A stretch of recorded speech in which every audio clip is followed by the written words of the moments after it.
A thrill killing occurred in Pocatello, Idaho, of all places, on September 22nd, 2006, when Brian Lee Draper and Tori Michael Adamczyk, who were high school juniors at the time, stabbed and murdered their classmate Cassie Jo Stoddart in her aunt and uncle's house.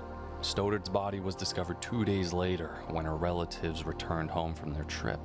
The perpetrators claimed that they were inspired to murder Stoddart by the slasher film Scream, which led to them being nicknamed the Scream Killers. Adamczyk and Draper recorded documentary-style videos about how they were horror movie fans, especially Scream, and wanted to reenact a similar murder in real life. See, this is what they mean. This is what they use as ammo. Remember the whole time they were like, oh, the kids playing Call of Duty and Grand Theft Auto, they're going to be mental cases.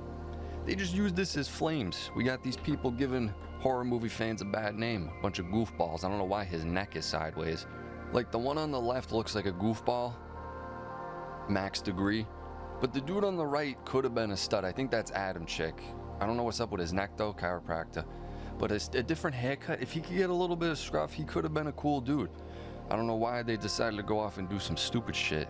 Yeah, I mean, come on. The kid on the right. Brian Lee Draper. Yeah, we know why he did it, unfortunately. They started a death list of other potential victims the day of Stoddart's murder, following their initial plan. They were going to go on a rampage. Both perpetrators received sentences of life imprisonment without parole on August 31st, 2007. Yo, this is beyond scared straight. He's shitting his brick. Yo, they resized that dude's rectum, no doubt. What's he holding? Oh, the microphone? The background. Draper was born in Sandy, Utah. What a place to be born. While Adamczyk was born and raised in Pocatello, Idaho. Draper's family eventually settled in Idaho. Draper met Adamczyk when they were both sophomores at Pocatello High School.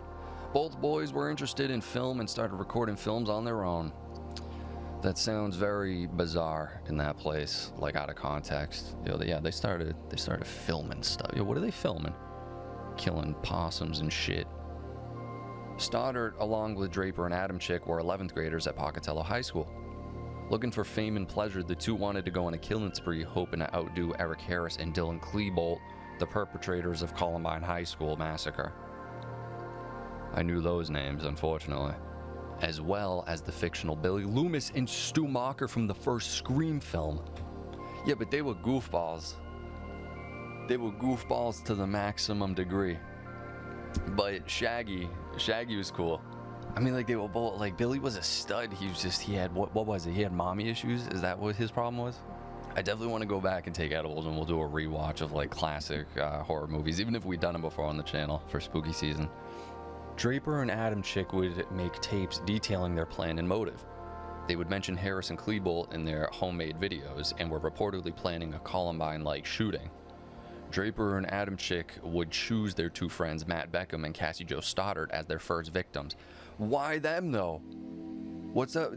Matt Beckham lucked out. He lucked out big time. He was the second victim. Or actually, no, they didn't get to him. Oh, you're that lucky bastard. What make them chose Cassie, bro? Acquiring the weaponry. Here we go. What's the murder weapon of choice? Murder capital, where they murder for capital. What is...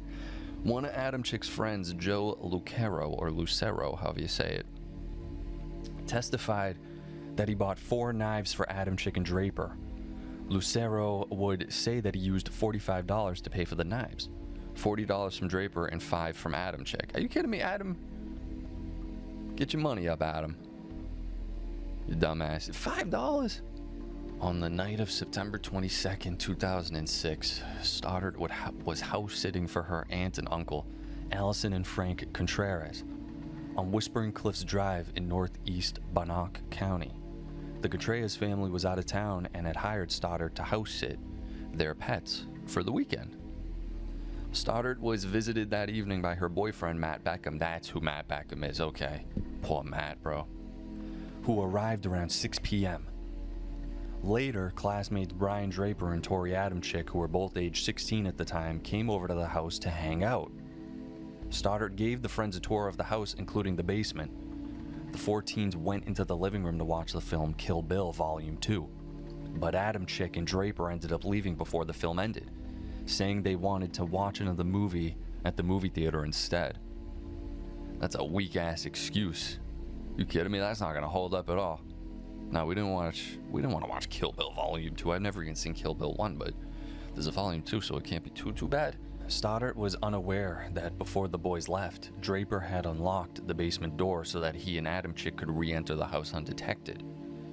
Sometimes after leaving the house on Whispering Cliffs, Draper and Adam Chick returned to the neighborhood, parked down the street, got out of their car, and put on costumes consisting of dark clothing, gloves, and white painted masks. The boys quietly entered the house through the basement door while the other couple was watching television in the living room. They intentionally made loud noises in an unsuccessful attempt to lure Beckham and Stoddart downstairs so they could scare them. Next, they found the circuit breaker and turned off the power in the house, hoping the pair would come downstairs to check the breaker. When Beckham and Stoddart did not come downstairs, the boys turned some of the lights back on.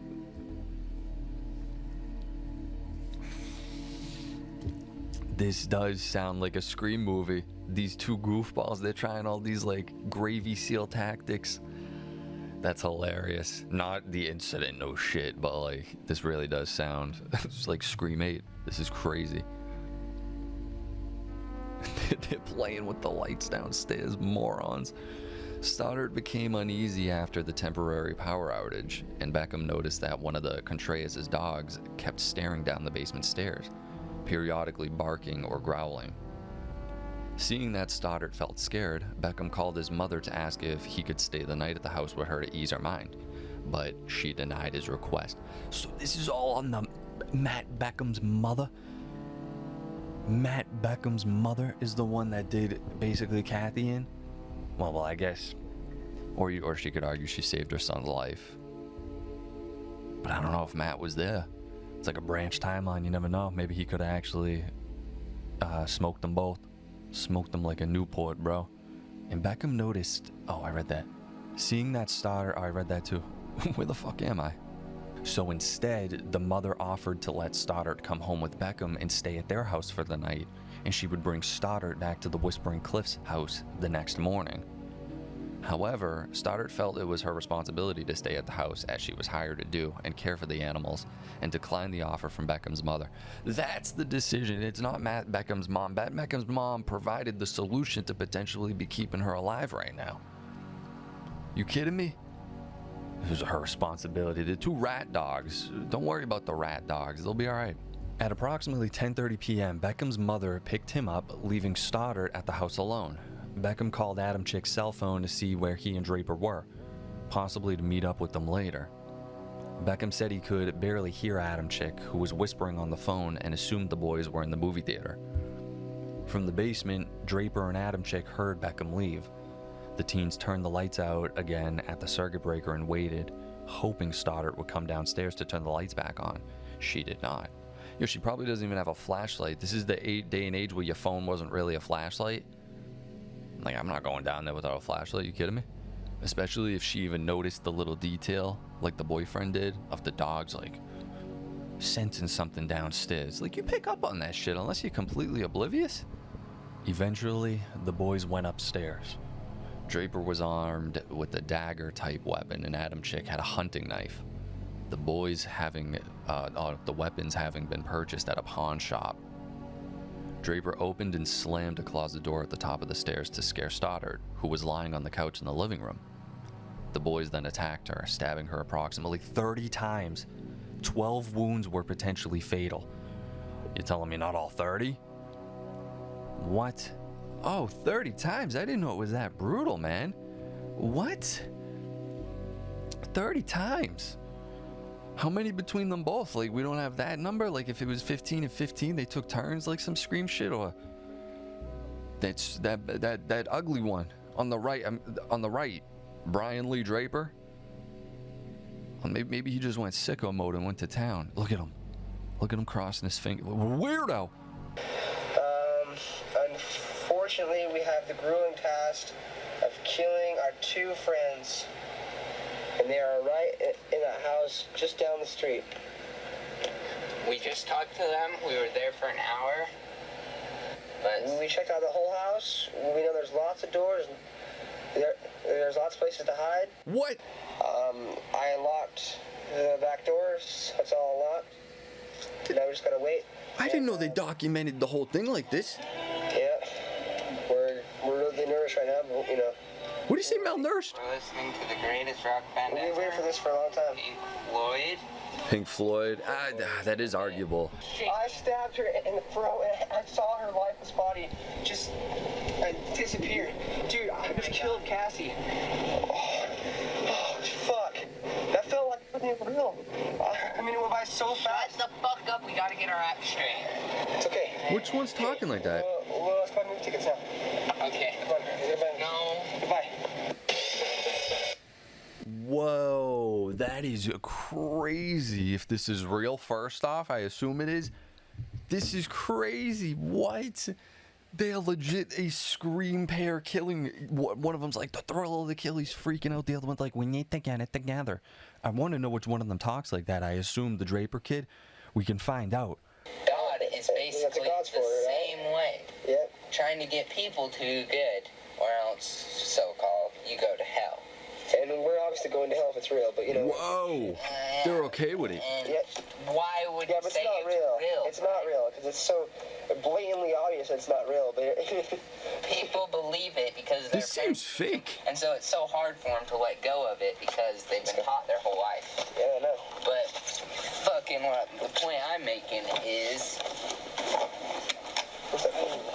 we are also taught that things like killing people and other thing is wrong. The only thing that it's wrong about is because it's breaking the law, and the law is only wrong. What? Natural selection, dude. Because Natural selection. Yo, Brian's preaching, bro. against killing people. Look at him. I know it's a wrong thing, but It's natural selection. hell, you restrict somebody from it, they're gonna want it more. Exactly. I don't know about that, Brian. I don't know about that, Brian. The only reason you restrict killing is because people want to do it more. Like, I get that in certain cases, like when you say like you can't do something, so it's like, oh, I want to do it more now. But I don't know. When it comes to that, I don't know. I think a lot of people are actually chilling with that. The scary thing is this: the amount of people who do go through with this shit. Ooh, okay. Yo, get him in Paramore with that haircut. This is so unfortunate how bad of a story this is because this would just be a cool vlog to see like what a school was like in 2006. Like it could have been a cool time capsule type piece. No, stay away from her. I'm getting you on tape, okay? How was she friends with them? Say hi, please. Okay, see ya. Oh yeah, you could tell even then she was like, oh, kind of weirdo vibe to them. Okay. See ya. Yeah, I don't know. She kind of just gives like, hey, go away, weirdo, because he probably is a weirdo. What? Oh, it's him. Yeah, it would make sense. He's hanging out with the emo flow haircut kid playing the drums. Yo, they're whispering about how tonight's the night for them, that it's go time.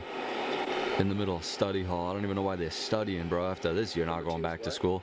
They really are the real life scream killers. He is Billy Loomis and he is what is it, Stumacher or something? Just not playing soccer. Yeah, he's going off about how he doesn't play soccer anymore because he's got way more important aspirations to hit in life and all this shit.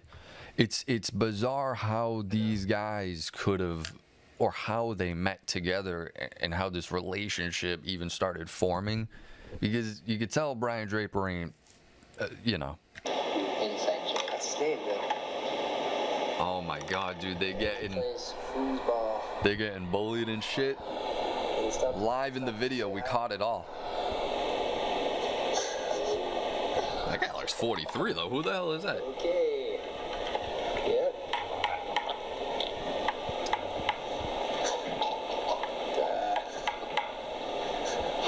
This feels so fake as if it's a movie. The jock in his football jersey rolls up on cue. Me, sorry, our locker. Oh, dude, that's a sick locker, though. I'm a Halloween Pretty style. fucking sweet, isn't That is pretty cool. That is. Smokes here. No, not the Newports, bro. Well, I'm gonna. Look at those little legs. Oh, man. What a fag. Wait, whose legs are those? Who is that? What? You can't just like... Yep, there you go. During the investigation of the murder, police found that Draper and Adamczyk had made videotapes detailing their plan to murder Stoddart and other classmates. This video footage was shown at their trials. And well, they got plenty of incriminating evidence in the tape, bro. Oh my god. They got footage of this kid shredding his ass off and then them spilling the beans. The boyfriend of Stoddart's mother was initially considered a person of interest after his fingerprints were found on the circuit breaker door in the basement, where the lights had been tampered with in the lead up to the murder. However, he provided a reasonable explanation for this discovery, as he had done electrical work at the Contreras residence a few months prior to the murder, which was corroborated by the Contreras family. Okay, so he's out of the running. The attention turned to Stoddart's boyfriend, Matt Beckham, as it probably reasonably would, who had been the last known person to see Stoddart alive. Beckham confirmed to the police that the lights had been flickering on and off while he was present at the home. His mother explained to police that she heard Stoddart's voice from the house as Beckham came out the front door. After he was cleared by a polygraph test and consistent alibi, detectives brought in Draper and Adamczyk for further questioning. Here we go, we're getting to the bottom of it now, champs. Draper and Adamczyk told police that after they left the Contreras residence, they went downtown to watch the movie Pulse. I'm not familiar with Pulse. The teens couldn't recount any details from the movie, leading detectives to press harder to determine their whereabouts. They then claimed that they had instead gone through the cars in the area that had not been to the movie theater. So they're claiming that instead of going to the movies, that they were like ravaging around cars, like just stealing shit from cars around the area. What? How are you not gonna have the most solid escape plan you could possibly have? You fumbling both? Like, did you think no one was gonna find out? I mean, apparently. What? They were studying in study hall for no reason then, if they're not even gonna have an escape plan. Draper eventually confessed to the police, but downplayed his role in the crime. Really?